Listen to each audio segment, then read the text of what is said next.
Good evening, welcome, and thank you for joining us for Dissent and Disagreement, the second conversation in our Democratic Spaces series. And thank you to our wonderful panelists for leading this important discussion tonight.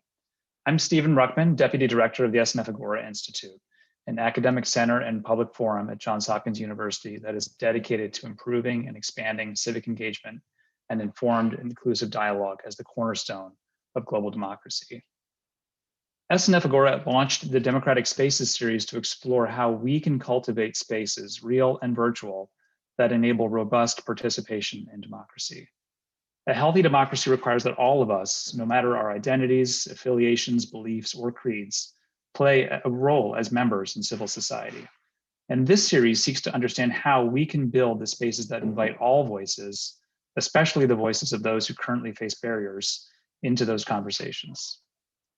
Tonight's discussion gets right at the heart of that inquiry by looking at free speech, including spirited dissent and disagreement, as a means to advance democracy and defend against authoritarianism, and as a way to bring more voices to the table.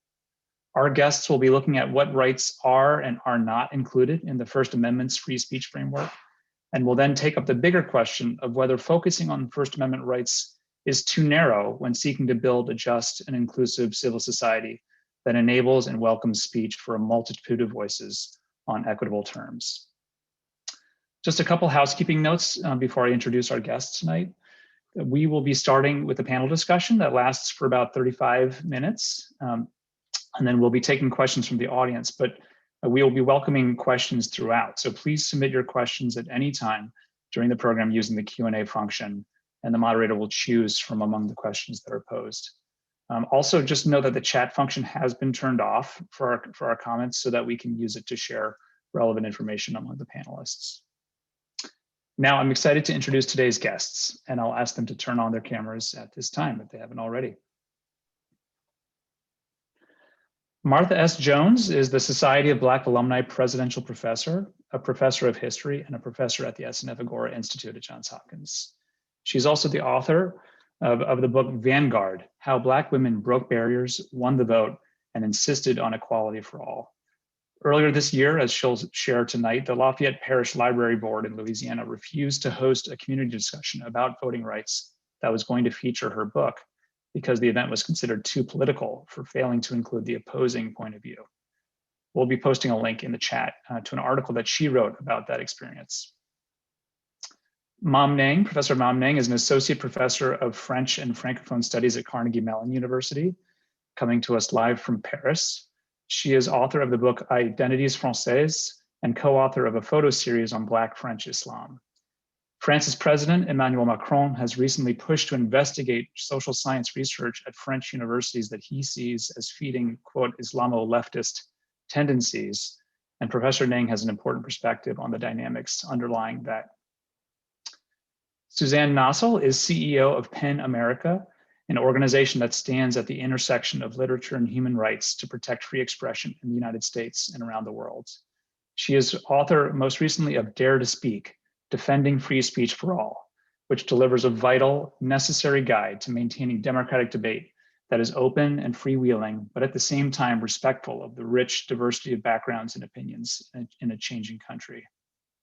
And moderating our panel this evening is Dalia Lithwick, a senior editor at Slate, where she has written their Supreme Court dispatches and jurisprudence columns, and where she hosts the award-winning and highly recommended podcast Amicus about the law and the Supreme Court justices who interpret it. So thank you again for joining us. And Dalia, over to you. So first of all, I want to say thank you to Stephen and Catherine, all the folks at the Agora Institute who put this panel together. And just to say straight up, I'm just immensely honored to be included on this esteemed panel. And I'm really, just as a kind of precatory note, grateful to be allowed to do it from a place that isn't zero sum, that isn't finger pointing, that starts and roots itself in a very aspirational set of ideals about what a capacious and generous set of values around free speech could involve. And so to that end, in my head, this panel lives in the interstices of a bunch of conversations you've thought about a legal conversation about the First Amendment, a pretty circular and I think cartoonish conversation about deplatforming and cancel culture and Dr. Seuss, and then this really big, broad ethical and cultural conversation that sometimes gets lost in the space between all of that. And I just want to note that today alone, in case this issue is not confounding enough, the Iowa House of Representatives passed a bill that wants diversity training, but would ban what lawmakers view as divisive concepts in diversity training at public schools, state universities, and government. So just to the extent that there is mass confusion about how you can teach diversity training and not be allowed to say certain ideas, that's the moment we're in. It's the moment we're going to try to tackle as a panel. So as Stephen said, we'll talk amongst ourselves for about 30-35 minutes and leave ample time for your questions, and do feel free to submit them as we go along.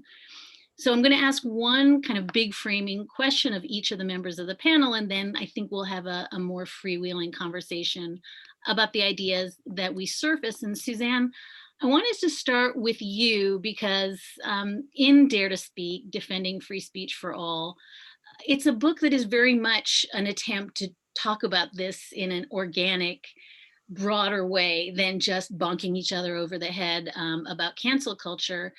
But having just said that hyper-technical First Amendment debates don't necessarily get us where we need to go for purposes of this conversation, I'm going to ask you just to set the table in the First Amendment sphere for a minute and talk for just a minute about what the First Amendment contains, what it doesn't encompass, and maybe just an idea of both the limits and the benefits of framing this in First Amendment terms.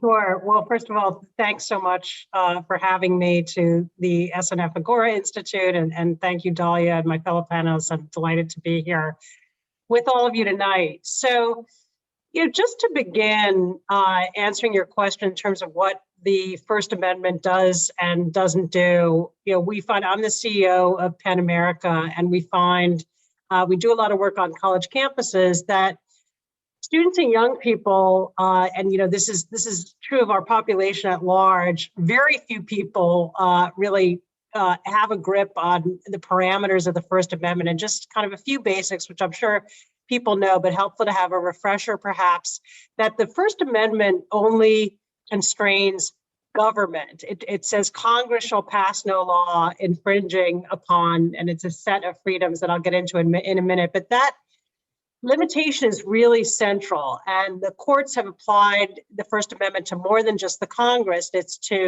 applied it to the states, they've applied it to government institutions like a public university or a public school. So it's been kind of expanded in interpretation in that way, but never beyond a government entity. And we can talk about, some things that are right at the margins of what a government entity is considered to be, like a company town is the basis for one case where private companies sort of performing the functions of government. But, overwhelmingly private institutions, whether that's a corporation, a private university, a private individual, cannot violate the First Amendment because they're not constrained by the First Amendment.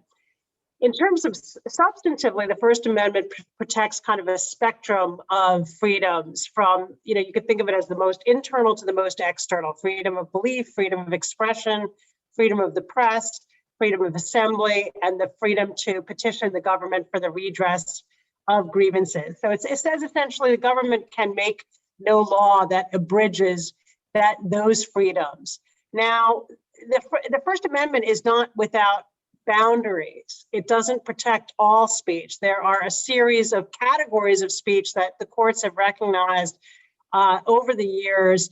They're quite narrowly drawn, but that are well-known exceptions to the First Amendment. That includes incitement to imminent violence, true threat, certain kinds of harassment. There are things like truth in advertising laws that, you can't publish something false about, what a drug does or doesn't do for people. So there are those limitations. Some of them have evolved. Many of them have been circumscribed, particularly over the last few decades, as courts have become more expansive in protecting freedom of speech. The First Amendment, since we're having this conversation in a global context, which I'm very pleased about, is the world's most protective standard for speech. In the rest of the world, in places even in other democracies, Canada, Australia, the UK, Germany, France, you can pass laws that would constrain categories of speech, things like so-called incitement to discrimination or incitement to hatred, things like Holocaust denial. Those can, and in some jurisdictions, are barred, whereas under the First Amendment here in this country, that's considered protected speech. You can deny the Holocaust in the United States and nobody can punish you for doing so or prevent you from doing so.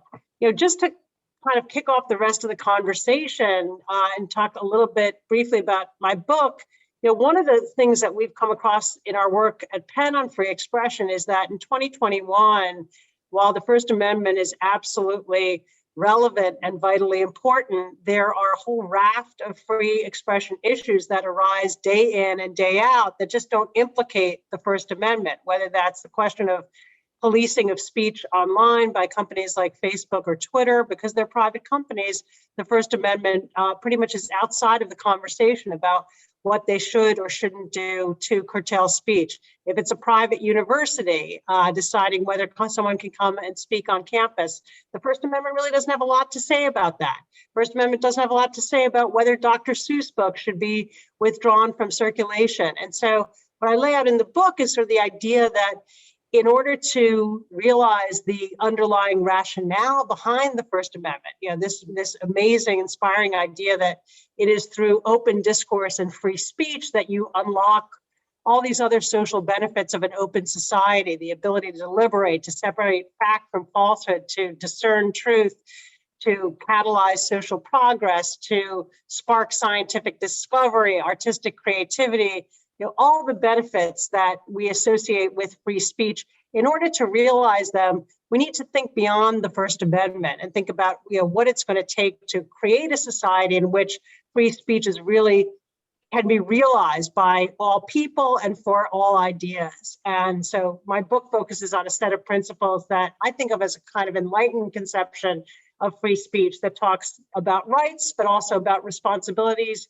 duties, moral obligations, and a set of, in my mind, interlacing principles that can help realize those benefits of free speech and mitigate some of the, which I'm sure we'll get into, the very real harms of speech that we confront as well. Thank you, Suzanne. That's immensely helpful. And now, Martha, I'm going to, having again just said in my little opening framing that it's not useful to get too bogged down in politics, because as Suzanne has just suggested, while politics keeps raising free speech issues, often it's just a political issue. But I'm going to ask you to talk about politics for a minute. And I think I want to start by asking you to describe what happened very recently, as Stephen suggested, when your new book, Vanguard, How Black Women Broke Barriers, Won the Vote, and Insisted on Equality for All, years in the making, deeply researched book, got all tangled up with the Louisiana Endowment for the Humanities. You wrote a piece in February sort of flicking at this. I think they're going to pop it into the chat, but just the deep peril of talking about voting rights and Black history, and then being called upon to sort of get into a debate about both sides and the other side of the story. So can you frame that for us? Yeah, thank you so much for the question, Dalia, and thanks to everybody for including me in this conversation. I am, in many ways, someone who is, an old veteran of these debates. Anybody who has, as I have, who's taught on a college campus over the last 20 years, I think has found, in the US, has found these debates unavoidable. And our students, I think first and foremost, draw us in to challenge our deep premises and our assumptions, to push us to rethink those for 21st century purposes. And I know we'll talk about that, but all of this context became very vivid and very real for me not so many weeks ago when indeed I got a message from a colleague that said something like, I think your book has been banned in Louisiana. And I hadn't heard this, so I had to get up to speed.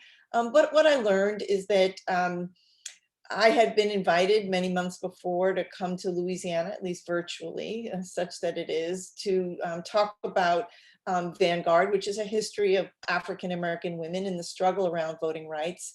I was to give a kind of culminating lecture in April, but on the ground, the Louisiana Endowment had funded local public libraries to facilitate community conversations about the subject of voting rights and to use my book and others as a jumping off place for those conversations. Doesn't seem controversial to me, but in Lafayette, indeed, when the library board is served up on a platter, the details of a program and the funding to sponsor it, and they scrutinize the subject matter, the answer is no, thank you. That this is not a program that presents both sides of the debate. Now, we know that both siderism is, one of the frequently invoked, right, interventions, right, in these debates about speech. So there I was on the other side of both siderism, having to rethink my book. And one conclusion I arrived at is, my book is full of both sides. Frankly, I don't think you can tell the history of Black women and the struggle for voting rights if you don't introduce the Ku Klux Klan and extra legal violence, if you don't introduce lawmakers who promote voter suppression for Black women, in the case of Black women, that both sides are everywhere. In my book, and I suspect in many of the other books that were on the syllabus, I think what the objection turned on was something more subtle, but I think even more important to our conversation, right? What the board's conclusion rested upon was the valence, right? That in fact, my book is one that is a work of history, but that certainly does weigh differently the efforts of Black Americans to win voting rights against the efforts of those who would suppress them. So here we are, I think, in a moment when I felt profoundly implicated, right, about the content of the speech, precisely because I understood it was, the objection was to championing Black women's voting rights efforts as against the efforts of those who would suppress them. I want to say that tonight, as we are convening, this conversation is actually happening in Lafayette, and kudos to my colleague, Theo Foster, Professor Theo Foster, and the folks at the University of Louisiana at Lafayette who picked up this program and brought it to their public university space so that it would happen. But my deep reflection, even with that seeming resolution, yes, was partly about the First Amendment question and the library's suppression of this discussion. But it really was about the community of Lafayette, who in a sense has no standing, if you will, just to invoke a little legalese, right? Has no standing, has no claim, right? In First Amendment terms, right? No right to use the First Amendment to insist that the program should happen, to insist that there should be a discussion. And yet my keen takeaway is that that's where the stakes were to an important degree in a community that was apparently poised and engaged and eager to discuss the question of voting rights at a moment we all would acknowledge that conversation is as urgent as ever been in our history. And they were not going to have that opportunity because the way the First Amendment frames the problem, it's a contest between, my book and the library board, and the constituents, the community there in Lafayette is not part of that equation. And that feels to me like the First Amendment doesn't really get to where we need to go in this conversation.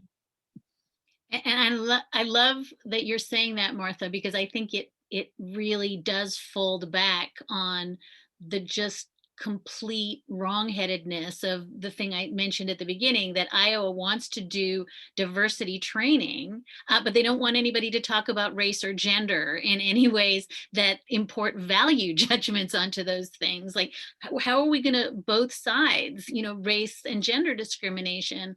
And I love that your story really surfaces that tension, right? We want to do this work.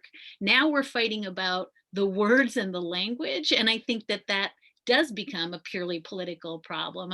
I want to, now we're going to broaden it out to Mam, who's going to talk a little bit about, I certainly want you to respond to what you're hearing, but you also have been writing all summer about race and speech and what's been happening in France, particularly really powerful writing around how the George Floyd protests really ignited, in your view, something brand new in France that was path-breaking and had the potential to be a really radical new discourse about race, and how quickly it was stymied.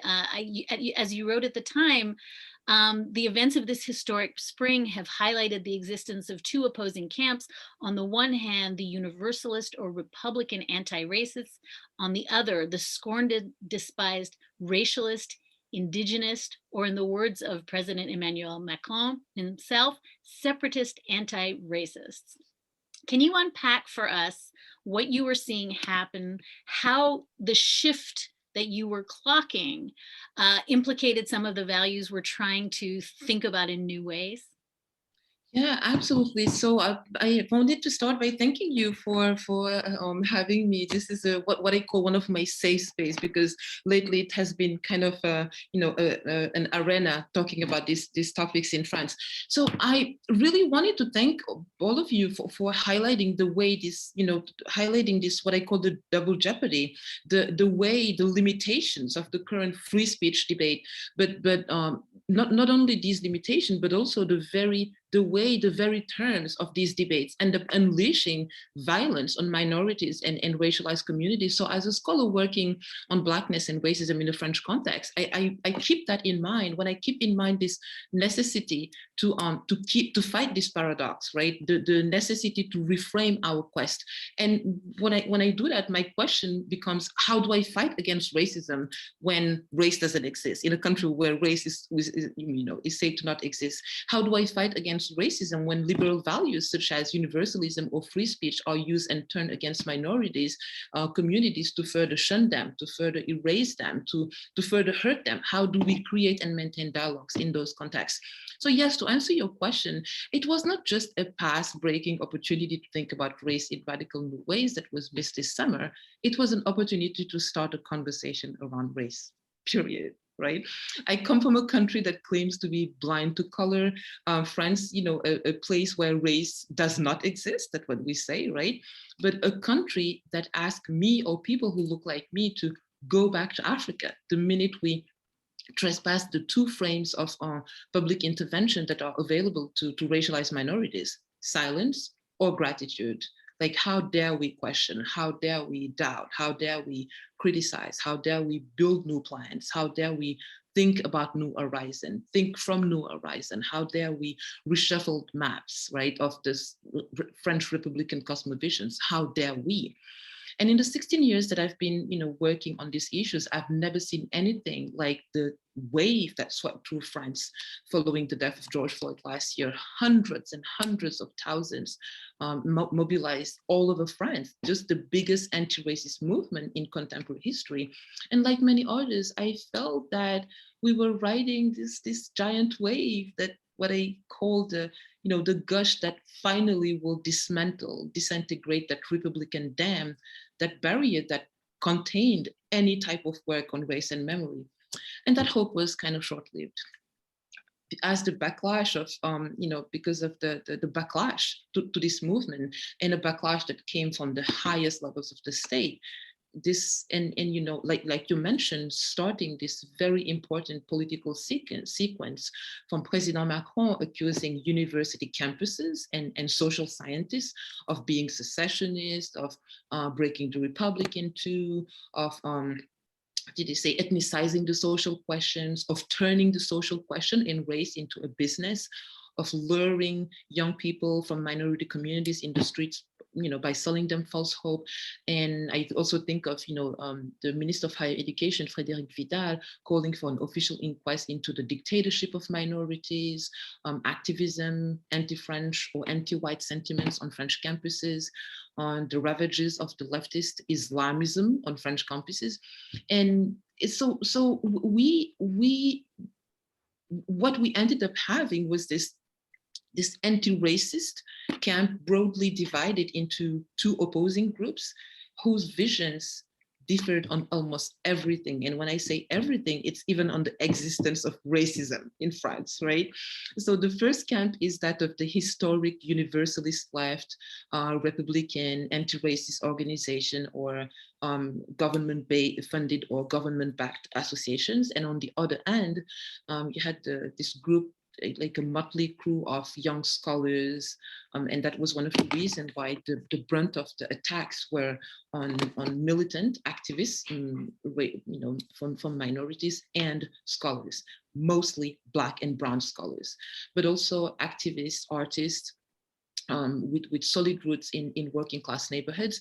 And many of them were, like I mentioned, themselves children of France's colonial class. And for this group, I use the term anti-racism 2.0 because they were very much product of social media culture with, diasporic and rhizomatic connection with Black diasporas around the world, and their modes of action. And like you say, this group was absolutely vilified with adjectives such as racist, racialist, indigenous, separatist, Islamo-leftist being thrown at them.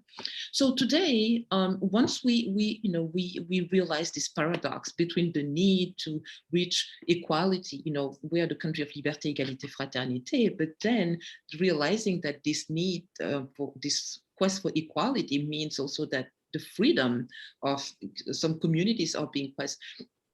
How do we work around this paradox? And one of the work that I do is try to highlight the urgency to redefine racism, to highlight, what I call the erasures that feed a special brand of racism in France that is not recognized by those who deploy it because of the very French interpretation of the term racism under our universalist mode. Universalism for us is an abomination that is relegated to foreign lands. We recognize it in, apartheid South Africa. We recognize it in Bolsonaro's Brazil. We recognize it, oh my God, in the United States, but not in the land of enlightenment.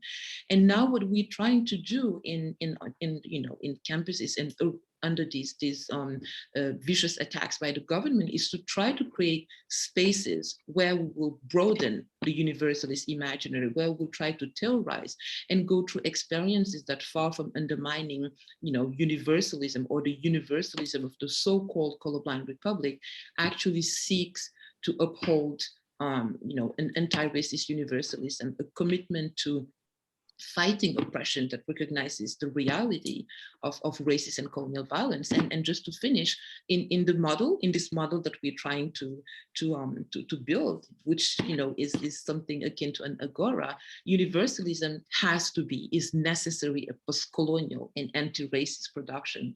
It's fluid, it's dynamic, it's a project that is never completed, it's something that is always reinvented. It's an ethics of being, it's an ethics of becoming, of openness, of curiosity. It's something that maps loopholes, something that highlight that angle, something that look for lines of connections and fragility. And it's a movement that is, like I say, a call for project to find new creators of the we, of the common good, of the real Res Publica. And it's hard, but we're doing it. Totally fascinating and a completely different orientation to some of these same questions with just layers of complexity that are really worth thinking about it. Martha, I'm struck by, I read a Q&A with you from a while back talking about critical race theory, and I'm really mindful of the ways in which critical race theory has become, like talking about critical race theory, the words critical race theory have become this totemic, whatever you do, right? We heard today in Florida, you can't teach it or say the words. And I'm struck by all three of you raising this question of how do you talk about race when the words surrounding race are considered racist or anathema. And it leads me to a question, and it's just open-ended for the panel. Is the problem that we're just thinking of this in rights terms? Are we making the mistake? Jamal Green has this new book out, that Where Rights Went Wrong, where he says that the flaw is just thinking of this too much in terms of rights, because then everybody gets really invested in what they have to say and who's not letting them say it. So I don't know who wants to respond first, but is the rightsiness the solution or the problem? I'll jump in. Sorry, Suzanne. Go ahead, Martha. No, go ahead. Because I think I want to say that I think that I haven't read Jamal. I'm not passing any judgment on his ideas there, but at least that characterization of the question, feels a bit like a parody of, at least in the US, where we very well know we have been on these concerns, which is to say, I think of rights, in the Black freedom movement, in the anti-racist movement of the 21st century, rights are the backstop, right? Rights are sort of the minimum, right? That is the ground we will not cede. But any student, of the modern civil rights revolution in the US knows that, Dr. King framed that movement for us in terms of the beloved community. I mean, which very much resonates with, I think, Mam's comments about the movement that she is building, which is to say, nonviolent resistance, the beloved community. We have embraced, adopted, worked through an extraordinary range of values, interventions, postures, political philosophies in the United States when we, for example, take on the scourge of racism. Rights is one facet of that, but to parody our historical struggles around racism is somehow reducible to rights, I think is just misplaced and discounting how so many Americans of all colors across all generations, back to the abolitionists at least, really struggled in a much more versatile and nuanced way. And that work continues, right? That work continues also.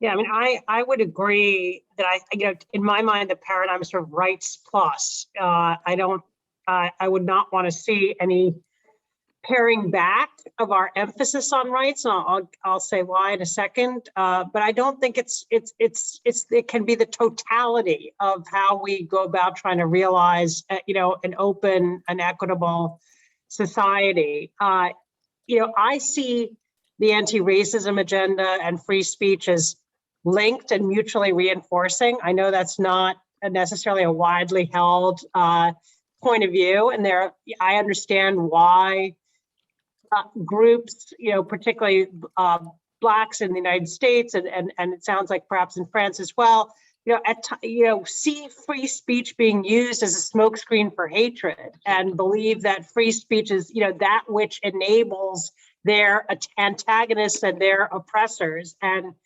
therefore they question it. And I absolutely understand why, and I think that's a very legitimate line of questioning. And I think free speech sort of, the free speech defenders have to have an answer to that. And in my book, I sort of spell out what I think that consists of. And I argue that free speech defenders need to be fighting against hate speech and hate crimes actively, that they need to be exercising conscientiousness with language and to keep abreast of, what language is considered oppressive, how different framings and metaphors land with different groups in a diverse society, and that conscientiousness is sort of part of your obligation as a speaker.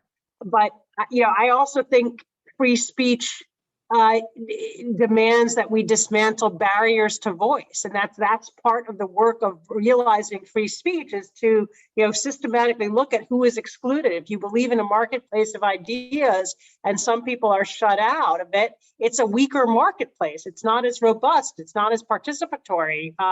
It's missing. They're missing pieces that may impair that quest for truth and progress that we believe the underlying rationale for free speech protections. I also recognize that free speech is a underpinning of movements. It's what makes it possible for people to go out in the streets, with an anti-cop agenda. And yes, there were abuses, but that movement still happened and unfolded and ended up being, remarkably consequential, in terms of reforms and police departments all across the United States, and the whole framing of the Biden administration, I think, has been fundamentally shaped by the Black Lives Matter movement of last summer. And, that wouldn't have been possible, if we didn't have free speech rights. We know that the Trump administration would have snuffed it out, with the help of police departments all over the country. And so, it's an enabler of movements. It's also a shield, and that shield is most important for those who want to challenge power, those who want to take on those the authorities and those in positions of influence, and contest and dissent and reject and challenge. They need those free speech protections, or else we work in all these countries around the world. You'll be in jail. I mean, that is what happens when those rights are not protected. So, a lot of my work is sort of about trying to make the case of how these principles of equity, inclusivity, anti-racism, and free speech that absolutely can be in tension, also can be seen as, and I think should be seen as, mutually reinforcing. And I think a lot goes to how we articulate the case for free speech and how we conceive of free speech, and whether we can do it in a way that truly kind of reflects and encompasses these other values as well. Ma'am, can you, I just got a note from you that you're having a little trouble hearing. Did you hear what Suzanne just said? No.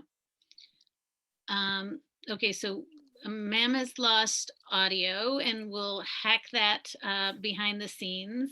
But I wonder, Martha, one of the things that you mentioned when we were preparing this conversation is sometimes it's more useful to focus on who free speech is intended for, not just the question of who's intended to speak, but who it's intended for.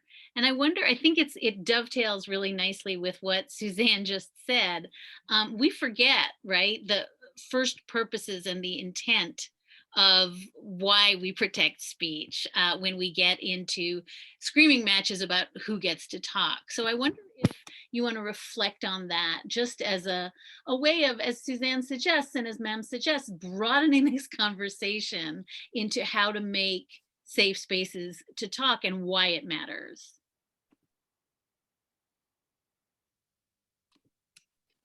That's just regular old muted. I'm here. Sorry. So in my mind, I was drawing a distinction between oftentimes where the debate lands, which is sort of which speech, what sort of speech, hate speech, denial, denialism, etc. And I do think that gets us away from thinking about who free speech is intended to speak to. And beyond that, I would say it helps us get to, I think, a conversation about an important intervention for me, which is that, the First Amendment is not the First Amendment for the amendment's sake, right? That the struggle that we find ourselves in, and maybe as a country, and maybe beyond this country, liberal democracies more broadly, we've always been fixed in, is a struggle about the underlying goals or purposes of speech, which I take to be democracy. And I think part of how we get to this yet another fraught moment on this question is because, as Suzanne, I think, has explained in her book, that speech necessarily competes with other fundamental precepts, equality, liberty, I'd add dignity, that is because we appreciate and we work through democracy by way of all of those principles. Now, there are those, who posit kind of speech as a First Amendment. Is the First Amendment actually come first, right? Is its situatedness in the Constitution somehow give it a kind of supremacy over other kinds of rights and privileges and entitlements that flow from the Constitution? I don't want to get into that debate, but it's to say that I'm someone who comes out of the critical race theory as part of my training, and having taught that field for many, many years at a law school, I'm someone who thinks it's necessary to hold up the concerns about speech, and those who have concerns about speech alongside those who have concerns about liberty, about dignity, about equality. And part of where we are, I think, is without any consensus about how those work alongside one another as a lived experience, as a matter of practicing democracy in our day-to-day world, even beyond the question of what the Constitution, how the Constitution or a Supreme Court thinks about those questions. That's terrific. Ma'am, I'm wondering, have you got audio back? Still no. Okay, we're going to continue to try to sort that out. And I'm going to ask one question for the two of you, hopefully the three of you when we get ma'am back, which is this thorny question of forgiveness. Because I think one of the things we are seeing in the debate we're having around who gets to speak is a sense that somebody says one word and they're drummed out of the community forever.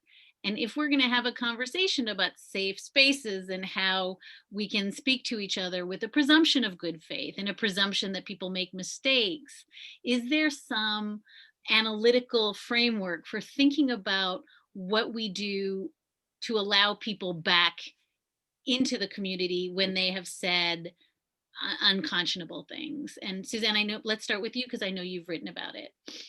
Yeah, sure. I mean, first of all, my book is divided into 20 principles, and one of them is that as a listener, there are 5 principles for speakers, 5 when you're in your capacity as a speaker, 5 when you're a listener, 5 when you're debating free speech issues, and 5 for when you're considering free speech policies. And one of the key ones when you're in the position of listener is to weigh up intent and context when evaluating the import of speech. And I believe that's essential. I think in a diverse, internationalized discourse that you cannot simply evaluate speech in terms of how it lands. And it's incumbent on you, if you're deciding whether someone's culpable and what level of blame they should bear for speech that's considered offensive, what consequences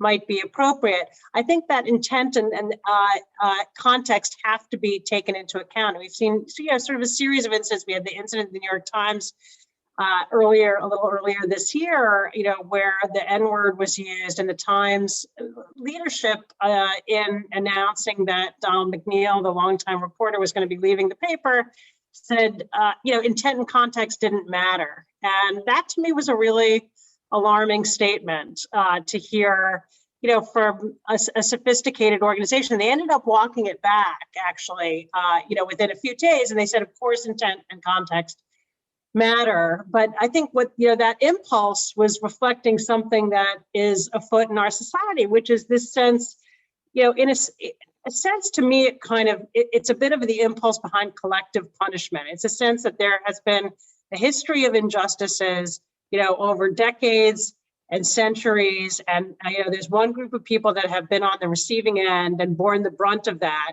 And now the tables are turned. And if it goes a little bit too far, or there's some people who kind of get swept up a bit unfairly, that's okay, because it's sort of this leveling of the playing field, and we're kind of putting right a set of historic injustices. And I understand that. I mean, I understand why people feel that ought not be our primary concern. And I think that's a very, a valid question. Where should we be putting our emphasis? Any of us as individuals, or an organization like Penn. And I think that's something we do think about. Whose speech ought to be at the top of our priority list, even if there's a broader way of speech that needs to be defended.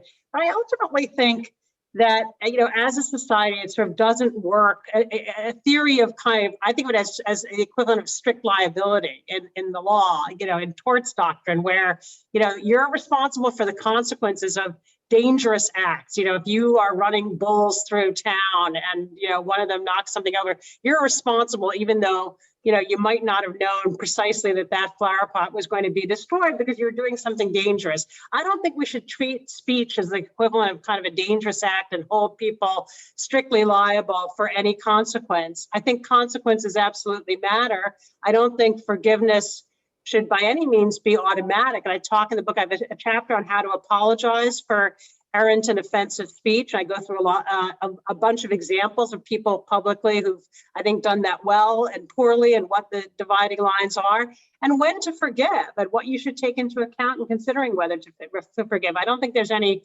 reflexive obligation to forgive, but I think there, under certain circumstances, I think forgiveness is warranted, and we need to have space for that, really, in order to live together, because at bottom, we're fallible. And so if we make no room for that and how we adjudicate these situations, I think, it's just a recipe for perpetual conflict, and also to seed a sense of real grievance that, I worry a little bit that is kind of bubbling up now.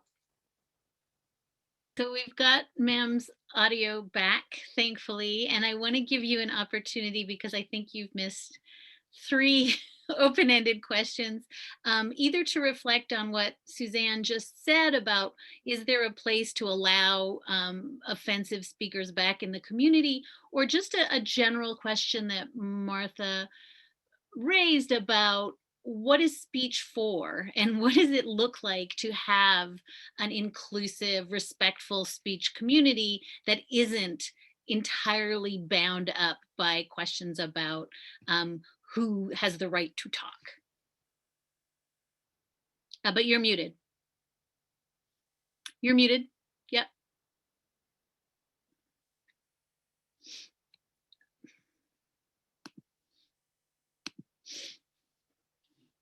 Can you unmute your audio on your computer? Trying to talk on the phone, I think. There we go. Okay, we gotcha. Okay, you can answer. Oh, still, this is proving to be a Zoom nightmare.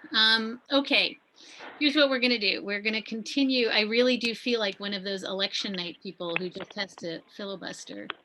But why don't we turn to a couple of audience questions, and with any luck at all, we're gonna get this sorted out. One of the questions I had, Suzanne, was directed at you, and that is, how do you think about speech and freedom of speech and First Amendment questions in the context of, the famous cake baker expressive conduct, that the cake baker who doesn't want to bake a cake to solemnize a same-sex wedding, and how do we think about that in the speech context? Sure. I mean, Dalia, you're an expert on the Supreme Court, and so this is obviously the subject of important case, Masterpiece Cake Shop. In that case, it implicates the tension between equality rights and speech rights, where you had a gay couple that wanted to procure a cake for their wedding from a bakery, and the owner of the bakery said he didn't believe in gay marriage, and that to make this cake, and it was sort of a bespoke cake that involved decorating. It wasn't just a standard sheet cake that they were trying to buy. I don't think that would have been even a question, but the argument was that cake decorating is an expressive act, and that somebody should not be forced to create and express themselves, in the name of something with which they don't believe, that would be an infringement on religious freedom and on freedom of speech. And there's sort of a doctrine of compelled speech where the government cannot force you to say something that you don't want to under certain circumstances. And so the Supreme Court, sort of ducked the fundamental issue by a finding that the relevant state human rights commission had failed to weigh the religious freedom arguments and considerations in the case, and that they kind of needed to take a look and factor that in. I think the feeling is now, with the shifts on the Supreme Court, the death of Justice Ginsburg, and the arrival of Justice Barrett, that there probably is a majority that would hold that the baker's right essentially trumps the couple's right, and that free speech right should override the right to equality. I think it's at a kind of human level, I find it a disturbing case, and I feel it's a strong rejection of somebody who would deny their services, their professional services, which is how I look at it, to another on the basis of sexual orientation. That clearly it violates state law in this case. And so I think it probably comes down, but I can see also, if you're having to write a book, say, about somebody, if you do that for a living, you have to write a book about somebody who, for whatever reason you fundamentally disagree with or don't want to, or do you have the right to deny that, even on a basis that would be impermissible. So I think it's a tough case. There were strong dissents in the case. I would hope ultimately that dissenting view prevails, and that the equality right triumphs. But I think it is somewhat of a hard argument to make. It's also just maybe worth noting that we, in the moment, are living under the most speech protective Supreme Court we've ever had in American history. But the speech that is protected tends to be business and religion and certain classes of speech. It's a little bit of a misnomer to say it's a very speech protective court. If it's a religious speaker, it is a very speech protective court. Martha, Suzanne, ma'am, I want to ask the last question about online platforms. One of the questions that we've received is, and this goes back to something, Suzanne, I think you opened with, which is how much of our First Amendment speech doctrine is from the old days, right? From cases, where gosh darn racketeer is considered, inflammatory speech. And we are kind of triangulating back against old norms of how we talk to each other. And I wonder if, and ma'am, I'm hoping that you can talk, or at least maybe type something in that we can share with the panelists. But Martha, Suzanne, and ma'am, I think this has all been confounded by online platforms beyond just regulatory questions about who controls free speech. Free speech is just not anything that would be recognizable to the framers. And I guess the question at the heart of it is, what do we do in an online speech world where speech is not analogous to anything that looks like a marketplace of ideas that the framers contemplated?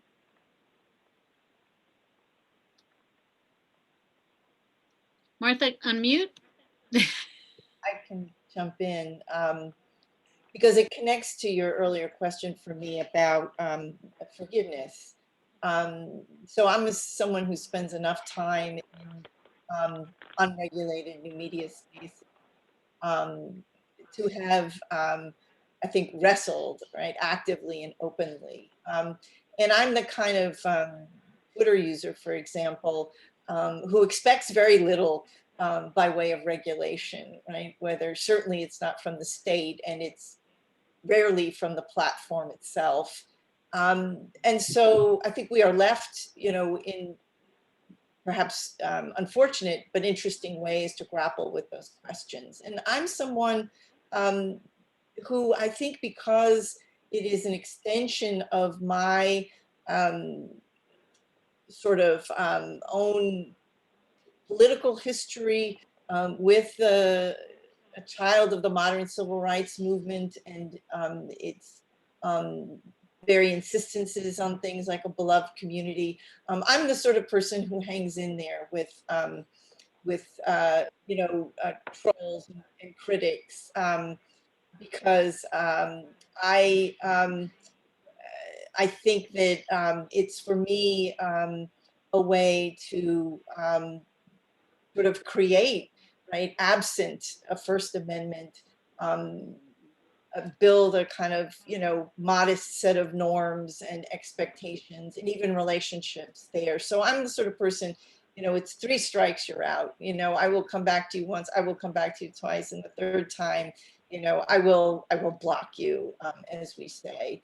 But I think it is an important something that we are sort of making, right, right, out of whole cloth, nearly, informed by experiences from other spaces and other times, influenced by precepts, whether we are true to them or we've bastardized them in our sort of popular reckoning with what free speech is or what academic freedom is. But I think we are inventing that. And I'm not sure that's enough, but I think that's where we are. Ma'am, do we have you back with audio? Oh, you can type. Okay. So then if you can type out a response to that question, I'm going to let Suzanne have the last verbal response, and then we'll read your answer. And to folks who have put up with this, I'm deeply, deeply sorry. I know this is not ideal. Suzanne? Yeah, sure. I agree that I think the evolution of our, digitized discourse raises, a whole series of fundamental challenges to how we think about free speech. Free speech can be weaponized in ways that were just not possible in the physical world. We do a lot of work at PEN America on disinformation and on online harassment, both of which are, by and large protected speech, at least under the First Amendment. Most of what we consider online harassment does not rise to the level of a true threat where the government could ban or punish it. Yet nonetheless, it's an incredible impairment on speech, and particularly for writers and journalists, women, people of color, members of religious minorities who are victimized by just avalanches of horrific, venomous harassment, and often shut down their accounts as a result.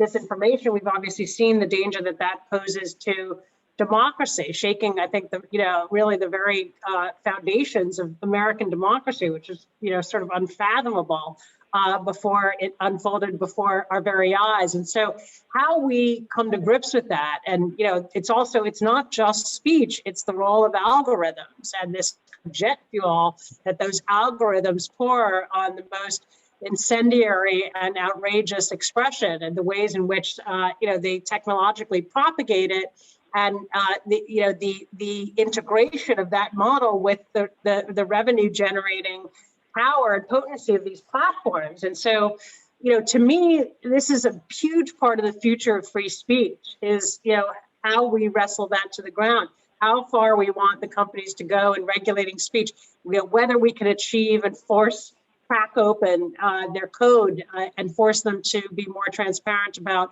what speech is elevated and amplified and what is suppressed. So I think, to me, that's sort of the battleground, of the next couple of decades when it comes to free speech.